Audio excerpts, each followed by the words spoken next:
So we've had a lot of conversation today about these young players that are in a position of being pending restricted free agents, but close to unrestricted free agency. And it does bring us to Elias Pettersson and his situation with the Vancouver Canucks. Now, I don't think that the PD situation should be compared to the Tkachuk situation or the DeBrincat situation or the Dubois situation yet. Because PD's agent has said, listen, we're going to sit down this summer. We're going to talk about staying there long term. That is the plan right now.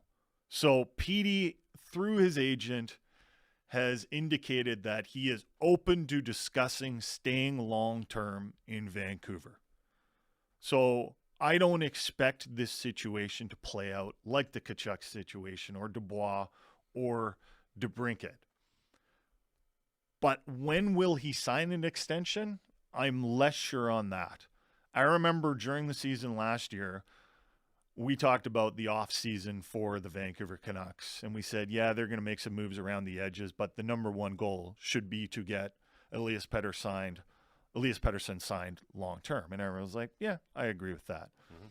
I still think that. Like, I still think ruling over everything about the Vancouver Canucks is the Pettersson situation. Because if for whatever reason he changes his mind and says, actually, I don't want to sign there long-term, then that screws up everything for the Canucks. Like any plan that they had is gone, because all of a sudden you're like, well, wait a minute, we don't have a 1C of Pettersson's caliber. And I think we all need to remember actually how good a player this guy is right now.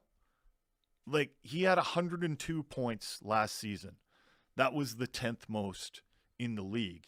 He finished 7th in Selke voting, so it's not like he's cheating for offense. He is one of the premier forwards in the NHL.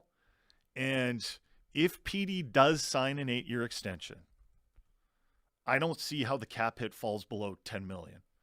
Braden Point in Tampa Bay is often used as a comparable, and his hit is $9.5 million, and that deal was signed 2 years ago. Dubois just signed an 8-year deal with an $8.5 million hit, and with all due respect to Dubois, he is not the superstar that PD is. No, he's never had the offensive production.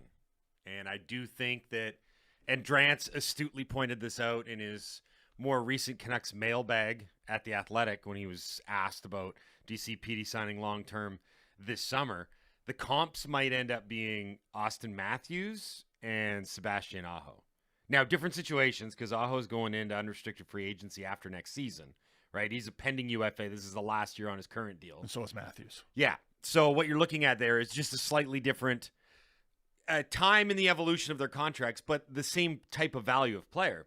If we're being honest, that's mostly UFA years. That's what signed. But that's what Pettersson represents for the Canucks. That value, right? Center, top 10 player, getting Selke votes, getting Hart Trophy votes, being in the scoring race right up until the end, 100-plus point guy.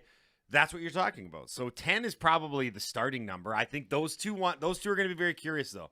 See what Matthews gets, see what Aho gets. Maybe those get done this summer. If they don't, we're talking about kicking the can down the road further and further and further. Like this, to me, this does not seem like a deal that gets done in July, period. Because there's no rush.